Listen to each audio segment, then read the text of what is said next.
Morning. आज फिर बुधवार और फिर 7:30 बजे हम मिल रहे हैं। जैसे जैसे वक्त बीतते जाता है, यादें बढ़ती जाती हैं। हम हमेशा पुरानी चीजों को याद करते रहते हैं, हमारा मेमोरी बैंक है वो बढ़ते चला जाता है। और कई बार पुरानी पुरानी चीजों को याद कर करके कभी कुछ मीठी यादें, कुछ नॉट सो मीठी यादें, यह सिलसिला चलता रहता है। आपको कभी याद है क्या, कभी आपकी जिंदगी में किसी मित्र ने आपको हर्ट कर दिया, या कभी आपको उसकी बिहेवियर से बहुत कोफ्त हुई, या आपको लगा कि यार ये ऐसा नहीं करना चाहिए था, तो उससे ये ऐसी कोई इंसिडेंट्स आप थोड़ा याद करके अपने मन में रखिएगा कि ऐसा कभी हुआ था क्या। अमूमन हो जाता है क्योंकि हमारी अपेक्षाएं होती हैं लोगों से कि वो हमारे से अच्छा बिहेव करे, जैसा मैं चाहूं वैसा बिहेव करे। लेकिन मित्रों का और बाकी सब इंसानों का यही एक खासियत, ये एक खासियत होती है कि उनका मन और उनका सोचने का जो वो सोचने की जो तरीके हैं वो हमसे भिन्न होते हैं। तो ऐसा तो हो नहीं सकता है कि जैसे मैंने सोचा कि आप ऐसे ही बिहेव करोगे, तो 100% तो कभी मैच नहीं होगा। और होता क्या है कि यदि किसी ने हमें दुख दे दिया, एक आधा इंसिडेंट हो गया जिसमें जैसा अपेक्षाकृत जो काम था, जैसा मैं चाहता था कि वो मेरे साथ में इस तरह से बिहेव करें, तो वैसा बिहेव नहीं किया, तो वो बात तीर की तरह चुभ जाती है। तो याद करिएगा आपके साथ में कभी ऐसा इंसिडेंट हुआ हो, तो उस रात कितना सोच रहे थे, कितना आपको उस बात की चुभन महसूस हो रही थी कि यार इसने ऐसा क्यों कर दिया, ये बात तो एक्सपेक्टेड नहीं थी। तो रात भर तकलीफ सोचना, एक एक अजीब सी, एक दुख भी है और एक गुस्सा भी है और नाराजगी भी है और अजीब सी एक पीड़ा महसूस होती है। मुझे इतना तो लगता है कि आप सबकी जिंदगी में हुआ तो होगा, कभी न कभी, कहीं ना कहीं, किसी क्षण। क्योंकि ऐसा तो हो नहीं सकता है कि इंसान जैसा चाहे हर इंसान उसके साथ में वैसे का वैसा ही बिहेव करे। तो आपकी जिंदगी में ऐसा कोई मोमेंट या कोई ऐसा मौका आया हो, तो उसको याद करिएगा क्या हुआ उस एक मोमेंट ने उस इंसान के साथ। आपके उसके पहले जितने भी अनुभव थे, जितने भी आपके उसके साथ में खट्टी मीठी यादें होंगी, वो सब कुछ भुला दिया। वो एक ऐसा भयंकर सुनामी की तरह एक वेव आया जिसने पुरानी सारी चीजों को खत्म कर दिया। ऐसा होता है, हम एक गलती या एक कुछ गलत बिहेवियर या एक गुस्से के रिमार्क को इतनी जोर से अपने पास में रख लेते हैं कि उस इंसान के साथ में इसके पहले हुए सारे अनुभवों को मिटा देते हैं।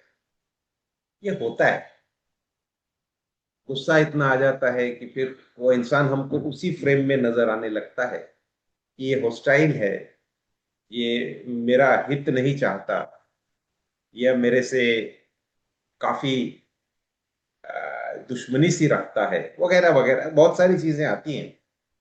तो आदमी अक्सर इसमें पुरानी कुछ न कुछ, कहीं ना कहीं उसने कुछ अच्छा किया होगा आपके साथ, वो सारी चीजों को एक ही झटके में हम खत्म कर देते हैं। तो आज का मेरा विचार यही था कि आपसे ये पूछूं कि थोड़ी याद में जाइए और कोशिश करिए कि ऐसा कभी हुआ है, आपके साथ हुआ है, हुआ जरूर होगा। तो क्या उस समय आपका रिएक्शन ऐसा नहीं था कि जब आप आवेश में आ गए, गुस्से में आ गए, तो आपने पुरानी सारी रिलेशनशिप को भुला दिया?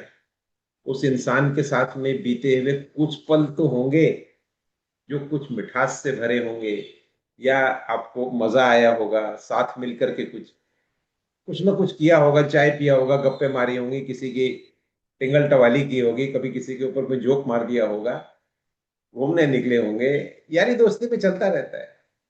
लेकिन वो एक इंसिडेंट जो आपको अपेक्षित नहीं था, उस एक इंसिडेंट ने वो उसकी पुरानी सारी मीठी यादों को भुला दिया। ऐसा हुआ है, होता है। बहुत सारे लोग जो मेरे पास आते हैं, तो विकाया के लिए आते हैं, तो बैठते हैं तो बोलते रहते हैं कि मेरे अंदर में बहुत एंगर है, बहुत नाराज हूं मैं, उसने ऐसा मेरे साथ नहीं करना चाहिए था।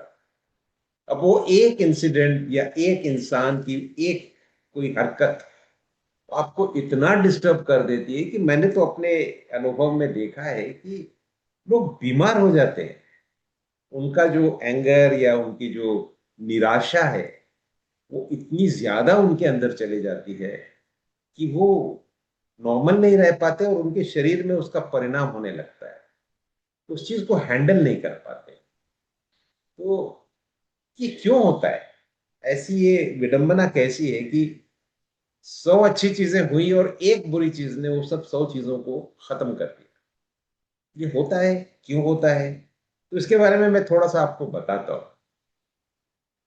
क्या है कि इवोल्यूशन में हर प्राणी जैसे इवॉल्व होते गया, उसका बेस पर्पस था सर्वाइवल। उसको सर्वाइव होना बहुत जरूरी था।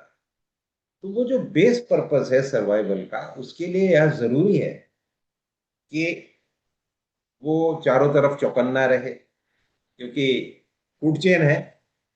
तो हर कोई किसी और को मारने के चक्कर में घूमता है। तो बकरी पत्ते को खाती है और शेर बकरी को खा जाता है। तो इस तरह से ये फूड चेन चलता रहता है। तो प्लांट्स को बकरियों से अपनी प्रोटेक्शन लेनी है, और बकरियों को शेर से प्रोटेक्शन लेनी है। तो अब कोई जंगल में प्राणी है, जब उसको डर लगता है कि न जाने कोई आके मुझे खा न जाए, तो चौकन्ना रहता है, यहाँ वहां देखता रहता है। उसकी जो पंच इंद्रियां हैं, वो सारी की सारी पूरी एक्ट्यून्ड होती हैं। सिस्टमेटिकली उसका पूरा प्रोग्रामिंग ये रहता है कि भाई, जान बचानी है तो पहले देख लो, खतरा तो नहीं है। तो हमारा जो डिफॉल्ट सेटिंग है, यह नेगेटिव है। हमेशा आपको प्रोटेक्ट करने के लिए नेगेटिविटी पे जाता है। तो हम जैसे जैसे इवॉल्व हुए, तो वो सारी जो जेनेटिक, ये जो हमारी क्वालिटीज हैं, ये हमारे अंदर आ गई। और वो जेनेटिक क्वालिटीज आने की वजह से हम भी वैसे ही, अब इंसानों को ही अगर आप लेते हैं तो होमोसेपियंस अब 16-17 लाख साल पहले आए, लेकिन सिर्फ एक 10-1 हजार साल पहले हम सिविलाइज्ड हुए, यानी कि हम शहरों में आए हैं। यानी कि मोर और लेस 90-95% से भी ज्यादा जंगलों में रहे हैं। तो हमारे इंस्टिंक्ट जो है, वो प्रोग्राम्ड हैं to take everything as a threat. तो खटका होता है जंगल में, हिरन सोचता है पहले शेर तो नहीं आ गया, फिर देखता है नहीं, एक डाली नीचे गिर के, सूखी डाली थी पेड़ की, नीचे गिर गई और वहां, खैर उसको उतना समझ नहीं आता है, लेकिन डाली टूटने की वजह से खटका हुआ। वो देख लेता है कि हाँ आसपास कोई शेर नहीं है, तो फिर रिलैक्स हो जाता है। लेकिन उसका पहला इंस्टिंक्ट आवाज होते ही यह नहीं होता है कि अरे वाह क्या खटका हुआ है। इस तरह से नहीं होता है। उसका पहला इंस्टिंक्ट होता है खटका हुआ है, यानी कि कोई आ गया और शायद मुझे मारने की फिराक में है। तो ये एक इंस्टिंक्टिव रिएक्शन है कि जो भी चीज हो, उसको पहले नेगेटिव चश्मे से देखा जाए। आवाज हो या कोई कोई मूवमेंट दिखे या कुछ भी हो, तो पहले आदमी, जिसको हम कहते हैं डर की स्थिति में जाता है। डर क्या है? डर is nothing but a reaction to be prepared for the unknown. क्या नहीं हो, क्या हो सकता है जिसके बारे में आपको पता नहीं है, उससे डर क्रिएट होता है। और डर आपके बॉडी के अंदर में कुछ ऐसी चीजें तैयार कर देता है, जैसे हार्ट बीट आपका बढ़ जाता है, या आपके मसल्स टाइट हो जाते हैं, पेट में अजीब सा खालीपन महसूस होता है। एनर्जी सब हाथ और पाँव में चले जाती है, तो थोड़े से कंपकपी आने लगती है। तो ये सारी चीजें क्यों हो रही हैं? क्योंकि आपकी जो बॉडी की प्रोग्रामिंग है वो इंस्टिंक्टिवली फियर की तरफ जा रही है।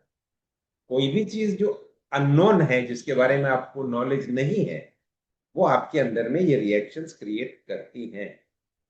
कहने का मेरा मतलब यही है कि आपका जो डिफॉल्ट सेटिंग है, वो डिफॉल्ट सेटिंग ही नेगेटिव है। इसीलिए किसी ने आपके साथ में कुछ भी नेगेटिव कर दिया तो वो हावी हो जाता है, वो हावी हो जाता है। एक उसका अपशब्द, एक उसकी गलती, अब वो 100 उसने मीठी बातें आपसे की होंगी, लेकिन एक बार उसके मुंह से कुछ निकल गया तो वो एक जो है वो 100 पे भारी हो जाता है। और कभी एक आधा मोमेंट आ गया, उसने गुस्से में आपसे कह दिया नहीं नहीं जाओ यहां से, वो एक गुस्सा उसके 100 प्यार के बिहेवियर को भुला देता है। या एक गलती हो गई उससे, तो वो गलती आपके मन में उसकी 1000 अच्छी चीजों के ऊपर में हावी हो जाती है। आप बस उस पर ही फोकस करते रहते हो। जिस तरह से आपकी प्रोग्रामिंग है कि नेगेटिव को पहले देख लो भाई, कोई खतरा तो नहीं है, तो वो प्रोग्रामिंग के हिसाब से आपका ब्रेन, आपका माइंड सब कुछ कंसंट्रेट होकर के उस नेगेटिव चीज के ऊपर में विश्लेषण करता है, सोचता है, कंटिन्यूसली पॉन्डरिंग करता रहता है, और अंदर ही अंदर आपको बाकी सारी चीजों को भुला देता है। क्योंकि सबसे ज्यादा कंसंट्रेशन आपकी सेफ्टी के लिए नेगेटिव की तरफ ही करना है। और ये प्रोग्रामिंग है। अब ये आप चाह के नहीं कर रहे हैं, आप अपनी मर्जी से नहीं कर रहे हैं, ये आपकी प्रोग्रामिंग है। तो ये जो प्रोग्रामिंग है, एक आधा व्हाट्सएप मैसेज आ गया, वो व्हाट्सएप मैसेज आपको अच्छा नहीं लगा, तो उसने शायद 1000 बार आपको लाइक किया होगा, लेकिन वो लाइक भूल जाओगे आप, उसने बोला कैसे मुझे ऐसे। तो ये जो एक एक टेंडेंसी है to look at the negative, notice the negative, and then to make that so much important कि वो बाकी सारी चीजों को भुला देता है। ये टेंडेंसी हर इंसान में होती है। तो ये ऐसा होने से कौन सफर करता है? वो इंसान जिसने आपको दुख दिया, या आपकी अपेक्षा के हिसाब से उसने काम नहीं किया, उसको दुख हो रहा है, या वो दुख आपको हो रहा है? सफर कौन कर रहा है? Who suffers? Is he suffering और शी सफरिंग, और आर यू सफरिंग? तो आप देखिएगा, इसके बारे में सोचिए। जिसके दिमाग के अंदर में टर्बुलेंस होती है, जिसके दिमाग के अंदर में दुख होता है, जिसके दिमाग के अंदर टेंशन होता है, वही तो सफर करता है। कई बार सामने वाले को पता ही नहीं चलता है, क्योंकि हम खामोश रहते हैं, हम बोलते नहीं है। कई बार ऐसा हो जाता है कि हम कुछ बोलते नहीं है, और वो उसे पता ही नहीं है कि उसके हाथ से आपको दुख पहुंच चुका है। तो इसमें कम्युनिकेशन गैप आता है, और आपके अंदर में इमेजिनेशन आना शुरू हो जाता है कि देखो, इतना बड़ा मेरे को उसने ये इल ट्रीट कर दिया, बुरी तरह से बोला, और कुछ उसके बारे में बात ही नहीं कर रहा, नॉर्मल बिहेव कर रहा है जैसे कि कुछ हुआ ही नहीं। गलती उसकी नहीं है, शायद उसे पता ही नहीं है कि उसके हाथ से ये हो गया है। कई बार दोस्ती यारी में होता है भाई, 100 बार तुमको अच्छा बोला, एक आधा बार चपत मार दी, वो चपत कितनी जोर से आपको लगी है वो उसको नहीं समझ में आता है। कभी कभी बताना जरूरी होता है, या फिर कम से कम आप उसको अंदर लेकर के उसके ऊपर में मंथन जब करते रहते हो, तो आपके अंदर की सारा का सारा कंसंट्रेशन नेगेटिव में चला जाता है। स्ट्रेस आता है, टेंशन आता है, भाई ये इंसान मेरा सच में दोस्त है कि हितैषी है या दुश्मन है, इसने ऐसा क्यों कर दिया, ऐसा कैसे कर दिया। एंगर आता है, एंगर आने से आपका ब्लड प्रेशर बढ़ जाता है।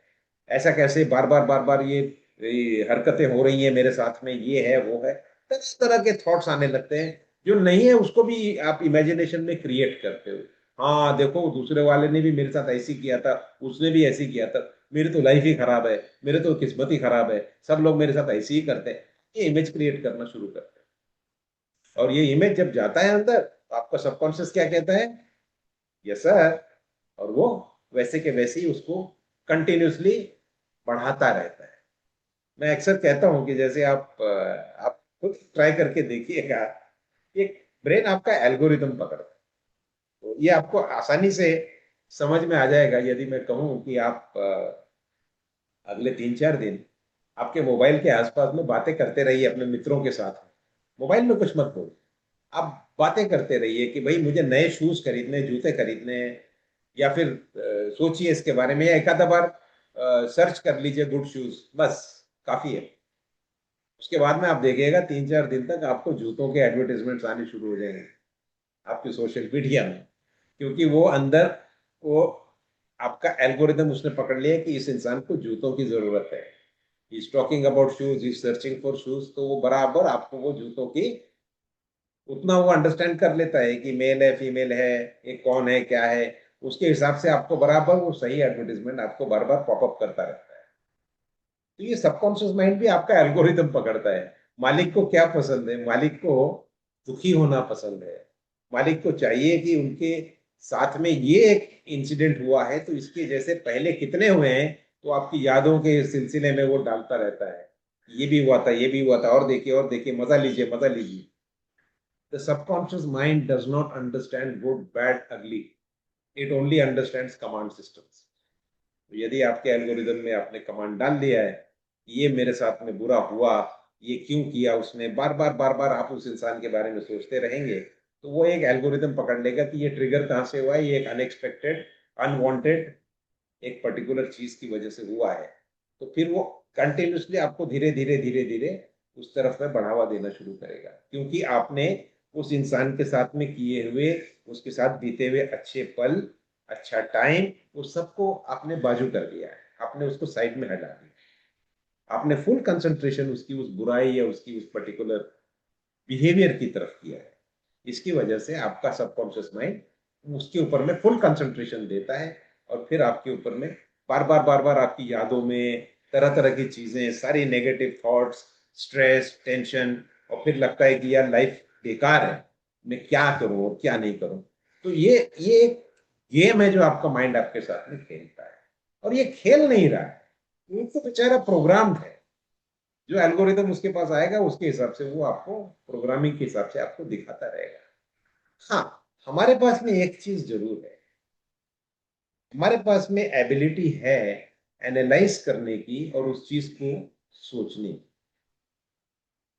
जब आप एक कदम पीछे लेते हैं, आप डर की स्थिति से बाहर आते हैं, उस एक पर्टिकुलर नेगेटिव चीज को आप छोटा समझ करके उसके पीछे आकर के बाकी 100 चीजें जो अच्छी हुई हैं उसके ऊपर में जब आप कंसंट्रेट करते हैं, तो धीरे धीरे एल्गोरिदम बदल जाएगा, धीरे धीरे आपकी थिंकिंग बदल जाएगी, तो आप उस पर मात कर सकते हैं।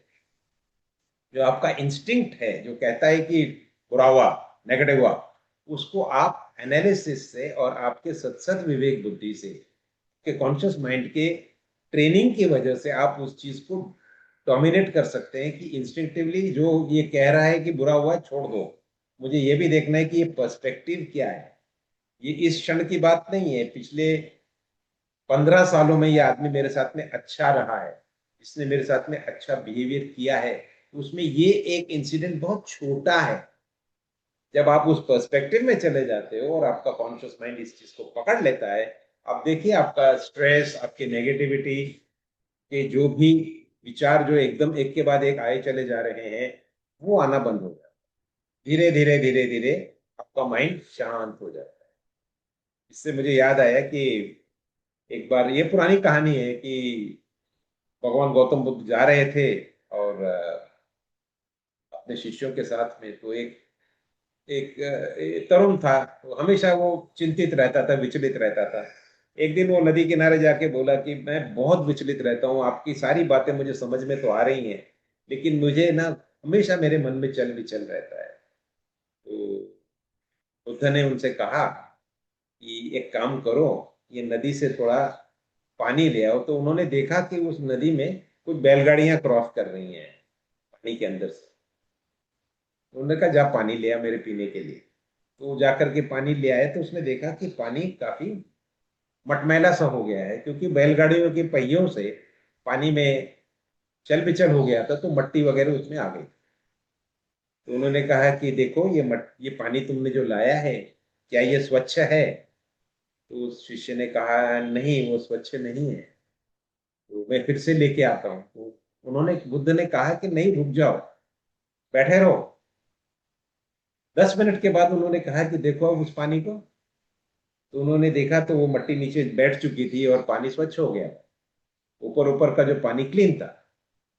तो उन्होंने उसको समझाया है कि जब मन के अंदर में बहुत ज्यादा चल बिचल होता है, जब मूवमेंट्स होती हैं, तो पानी में एक तरह का टर्बुलेंस, एक तरह का ही वो जो उसकी जो मूवमेंट से हो जाता है, तो मट्टी वट्टी सब उसमें आ जाती है। तो ब्रेन को, माइंड को आप शांत कर देंगे थोड़े समय के बाद, तो फिर वो सब नीचे बैठ जाएगा और आपके पास में स्वच्छ आ जाएगा। तो तुम बहुत ज्यादा सोचते हो, कंटिन्यूसली सोचते हो, आप इस चीज को विश्रांति नहीं दे रहे हो, इस चीज से हट करके ये नहीं देख रहे हो कि बाकी सब चीजें भी इस पृथ्वी पे हैं। सिर्फ मेरा दुख या मेरा जो एक जो पेन है, मेरी जो तकलीफ है, यही नहीं है, इसके अलावा भी बहुत सारी चीजें हैं। और जिस जिस व्यक्ति, वही मेरा कहना है कि जिस व्यक्ति ने आपको दुख दिया है, उसके अकेले एक दुख के साथ में अनेक अच्छे भी मोमेंट्स होंगे। तो आपको कंसंट्रेट कहाँ करना है? पहले तो शांत होना है, उसके बाद कंसंट्रेट कीजिए उस जगह पर जहां आपको दिखे कि उसके साथ बीते हुए जो अच्छे मोमेंट्स थे। कितना भी दुश्मन होगा, दुश्मन तो तभी होगा कि दोस्त हुआ तभी दुश्मन बनेगा ना। सीधे आते तो रास्ते चलते कोई आदमी नहीं बोलता ना कि मैं आपका दुश्मन हूँ। कहीं ना कहीं पहचान होती है, एक्सपेक्टेशन होती है, एक चाहत होती है कि इसके साथ ऐसा होगा वैसा होगा। जब वो टूटता है तो दुश्मनी होती है। तभी थोड़ी सी मित्रता में भंग आ जाता है। तो मोह भंग जो आता है, उसका पहला स्टेप है कि मोह तो होना चाहिए। मोह होगा उसके बाद ही तो भंग होगा। तो जो मोह मोह के मोमेंट थे, जब उस वक्त आपके साथ में अच्छे वक्त, अच्छे पल बीते थे, उस पे आप कंसंट्रेट कीजिए। धीरे धीरे आप देखेंगे कि फोकस जब आप अच्छी चीजों पर डालेंगे, तो ये स्ट्रेस और ये टेंशन और ये जो राग है आपके मन में, जो एंगर है, जो चिढ़ है, वो धीरे धीरे धीरे धीरे खत्म हो जाएगा। तो क्या होता है कि रिप्ले जब करता रहता है आदमी टेंशन और स्ट्रेस की बातें या नेगेटिव बातें, तो पनिशमेंट किसको मिलता है? आप ही को मिलता है। आपके शरीर में विकार हो जाते हैं, का माइंड गर्म रहता है। आप अपने, हो सकता है परिवार वालों के साथ में चिड़चिड़ के बात करें, उनके साथ रिलेशन थोड़ा बहुत खराब होता है, तो उनको भी एक पनिशमेंट आपने दे दिया। घर में बच्चा है, कुछ बोलने आ रहा है, आपने कहा जा भाग यहाँ से, मैं बहुत टेंशन में हूँ। क्या कर रहे हैं? तो अपना टेंशन दूसरे को दे रहे हो, और ये साइकिल बढ़ते चला जाएगा। वो बच्चा जाकर के कहीं किसी कुत्ते को मार देगा, क्योंकि उसके पास में और कोई है नहीं ना एंकर निकालने के लिए। तो आपको ये याद रखना है कि आप किसी लाइब्रेरी में अगर आप जाते हैं, लाइब्रेरियन को कहते हैं कि भाई मुझे इतिहास की पुस्तक दिखा दो, इंडियन हिस्ट्री की किताबें, तो वो इंडियन हिस्ट्री की 3-4 किताबें लाके आपको दे देंगे। या आपने कहा कि नहीं मुझे ना ज्योग्राफी के बारे में सीखना है, तो ज्योग्राफी की पुस्तकें जो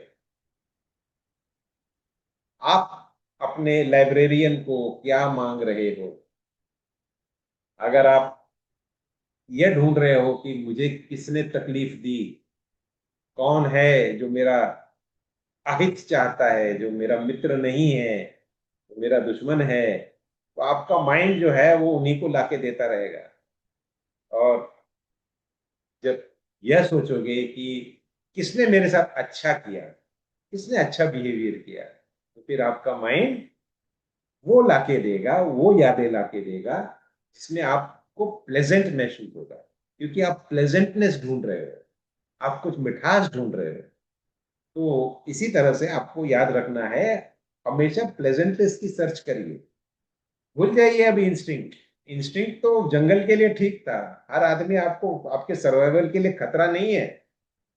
और एक आधी चीज अगर हो गई हो, तो उसको बहुत ज्यादा आपने ध्यान नहीं देना। अब एक 5 सेकंड के लिए अपनी आंखें बंद करें, शांति से आंखें बंद करें, और याद करिए, जो भी इंसान आपको बुरा लगता है उसके बारे में 3 अच्छी चीजें याद कर लीजिए। या एक आधा अच्छी चीज उसकी वजह से आप सीख पाए तो याद कर लीजिए, या उसकी कोई एडमिरेबल क्वालिटी होगी जिसको आपको बहुत अच्छी लगती है, यार बोलता अच्छा है, खाना अच्छा बनाता है, कुछ तो होगा, याद करिए, बस आंखें बंद करके याद करिए, आपको समझ में आएगा। धीरे धीरे आपका माइंड उसकी अच्छाइयों की तरफ जब जाएगा तो लगेगा यार इतना बुरा भी तो नहीं था, इतना बुरा तो नहीं था। तो आपको ये याद रखना है कि बुरा सा बुरा इंसान, हम कहते हैं ना कि मिथोलॉजी में कहते हैं कि यार वो रावण की तरह है, तो रावण में भी अच्छाइयां थी, वीणा बजाता था, ने अपना राज्य अच्छा चलाया था, और उसकी उसकी विद्या के बारे में विद्वान था वो, कहते हैं कि काफी पढ़ा लिखा था, उसकी अच्छाइयां थी ना।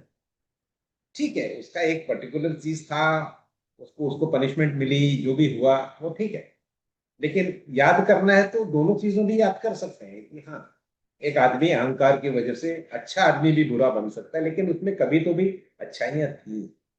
तो इस तरह से आप हर इंसान के बारे में सोच सकते हैं, और अपने अपनी जजमेंट ले लीजिए, आप उनके बारे में सोचिए, उस चीज को अंदर सुलगते मत रखिए, वो तकलीफ देगा, और ज्यादा तकलीफ देने लगा तो कहीं ना कहीं आपकी शारीरिक विकार में कन्वर्ट हो जाएगा, तो तकलीफ देगा आपको, फिजिकली बीमारी हो सकती है, आप इल हेल्थ में जा सकते हैं, कुछ तकलीफें बार बार कुछ, जैसे हम कहते हैं ना कि विकाया में हम अक्सर देखते हैं कि अगर गले का प्रॉब्लम आता है तो हम पूछते हैं कि भैया कौन सी ऐसी बात अटकी हुई जो बोल नहीं पा रहे हो। 90% केसेस में होता है साहब, वो ऐसा हो गया था, मैं किसी को बोल नहीं पा रहा हूँ, गुस्सा आया था, चिल्लाने का मन करता था, यही अटक के रह गया है, ऐसे हो जाता है। तो आपका एंगर जो है वो पता नहीं किस स्वरूप में आएगा, कभी बीपी बढ़ा देगा, कभी कुछ कर देगा, कभी कुछ कर देगा। तो अपने साथ थोड़ा सा प्यार से रहिए, आखिर में ये सब करके आप हानि किसकी कर रहे हैं, खुद की कर रहे हैं। अपने आप से दुश्मनी मत करिए, जिसने जो तकलीफ देनी थी वो तो चला गया, और आप यहाँ बैठ करके अपने आप को दुख दे रहे हैं। तो ये कितना उचित है ये मैं आप पे छोड़ रहा हूँ, आपका जजमेंट, आपका शरीर, आपका मन, आपकी जिंदगी। मेरा तो काम है सिर्फ आपको थोड़ा सा सजेशन दे देने का कि ये मार्ग है, इस मार्ग में आप जा सकते हैं, भावपेक्षा का मार्ग आपके लिए खुला है, इसमें अगर आपको ठीक लगता है तो इसको आप अडॉप्ट कर सकते हैं, वरना जैसे है वैसे तो आप अच्छे चल ही रहे हैं ना।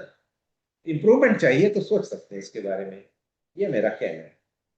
हाँ, इसमें एक चीज मैं आपको एक कैवियट दे देता हूं कि नेगेटिव का ऑपोजिट पॉजिटिव होता है ऐसा नहीं है, नेगेटिव का ऑपोजिट पॉजिटिव वही होता है ऐसा नहीं, नेगेटिव का एक्चुअल ऑपोजिट होता है बैलेंस। आपको बैलेंस रखना है। आप बोल देंगे नहीं मैं इसके बारे में बहुत अच्छा बोलने लगूंगा, चाहे उसने मेरे को मारा भी हो लेकिन बहुत अच्छा है, ये नहीं है उसका ऑपोजिट। उसका ऑपोजिट है बैलेंस, कि कितना अच्छा है कितना बुरा है, क्योंकि कई बार ऐसा होता है कि कुछ लोग ऐसी हरकतें कर देती है जिसके लिए उसको आपको जो भी उसका जो परिणाम है, जैसे कानून होता, कायदा होता, किसी ने कुछ इतना कुकर्म कर दिया है कि उसको फिर पनिश करना ही पड़ता है, वो सिस्टम उसका देखभाल कर लेती है, आपने नहीं करना है, लेकिन आपके साथ में क्या हुआ है क्या नहीं हुआ उसकी भी आप देखिएगा। इमीडिएटली आपको ये नहीं करना है कि नहीं भाई मैंने सब बुला दिया, अब ये आप देखिए, उसको बैलेंस पे लाइए, उस चीज का परिणाम आप अपने ऊपर मत करने दीजिए, और किस लेवल तक वो आपको हर्ट किया है। आप ये नहीं कर सकते कि मेरा हाथ को मारा था, खून निकल रहा है लेकिन मैंने माफ कर दी। वो खून का इलाज तो आपको करना है ना, डॉक्टर के पास जाके उस पर डेटॉल लगाना है, जो भी लगाना है, पट्टी बांधनी है।